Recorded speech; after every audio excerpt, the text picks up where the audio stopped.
कहानी का दूसरा भाग। अम्मा जी और नारायण की अपनी ही कुछ बातचीत चल रही थी। वहां रुके हुए कब 2 घंटे हो गए पता भी नहीं चला। वापस लौटने का समय हो गया था। स्वर्णा उस लड़की से ज्यादा बात भी नहीं कर पाई। स्वर्णा सोचने लगी, वह मेरी हम उम्र थी, उसके साथ खेलती तो समय और अच्छा निकलता। स्वर्णा के लिए मानो वह लड़की एक पहेली सी बन गई थी और उसको जानने की ललक उसके अंदर और बढ़ गई थी। स्वर्णा ने सोचा, अम्मा जी के मकान में जो किराएदार रहते हैं, नीचे उतरते वक्त उनसे ही पूछ लूंगी। नीचे उतरते वक्त किराएदार ने बताया कि अम्मा जी दूर के रिश्ते से धरा की बुआ अम्मा लगती हैं, अकेले रहती हैं, कोई देखभाल के लिए नहीं है, इसलिए कुछ रुपए लेकर धरा के पिता ने धरा को इन्हें गोद दे दिया है। अब धरा अम्मा जी की जिम्मेदारी है, उसकी पढ़ाई लिखाई ब्याह सब अम्मा जी और उनके बेटे बहू देखेंगे। तभी नारायण ने कहा, स्वर्णा चलो जल्दी आओ, बातें फिर कभी फुर्सत से कर लेना, हम जल्दी से आएंगे तुम्हारे चाचा की सगाई में। जब यह सुना तो स्वर्णा ने सोचा, बाकी की तहकीकात अगली मुलाकात में कर लूंगी। अब बस वह ये दिन गिन रही थी अम्मा जी के यहाँ जाने के और धरा को करीब से जानने के। स्वर्णा ने अपने जीवन में पहली बार ऐसा सुना था कि कोई चंद पैसों के लिए अपने बच्चों को किसी और को दे देता है।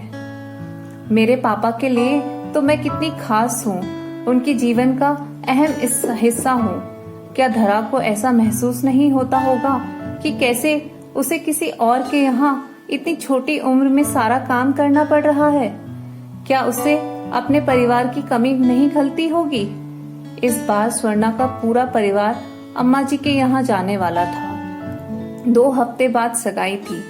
माँ तैयारियों में लगी हुई थी, लेकिन कुछ था जिससे स्वर्णा अनजान थी। 2 हफ्ते बाद नारायण और उसका परिवार अम्मा जी के घर के लिए रवाना हो गया। वहां पहुंचने के बाद माँ ने अम्मा जी के पैर छुए और सब बातों में लग गए। बहुत सारी औरतें ढोलक पर गीत गाना कर रही थी। काफी मेहमान आए हुए थे।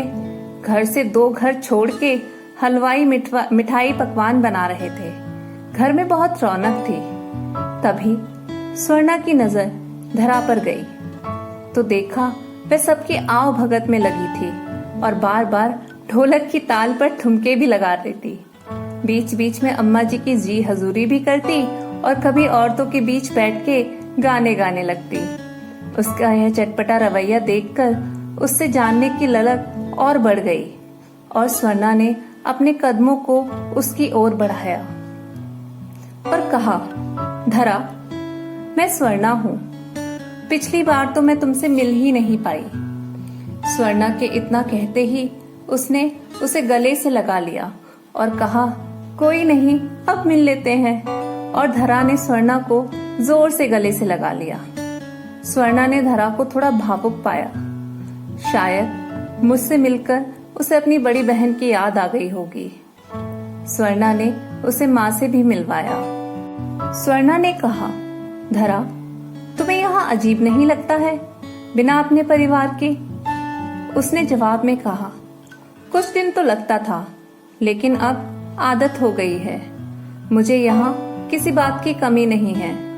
मैं स्कूल जाती हूँ, घर का काम भी देखती हूँ और अम्मा जी की सेवा भी करती हूँ। जब किसी की याद आ जाती है तो एक कोने में बिलक बिलक कर रो आती हूँ।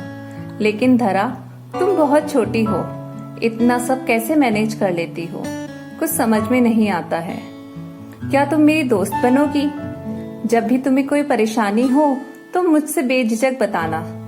ठीक है स्वर्णा, मुझे तुम्हारी दोस्ती मंजूर है। दोस्तों, यहाँ पे कहानी का दूसरा भाग खत्म होता है। अगर आपको कहानी का दूसरा भाग पसंद आया हो तो लाइक, कमेंट, शेयर, सब्सक्राइब जरूर करें।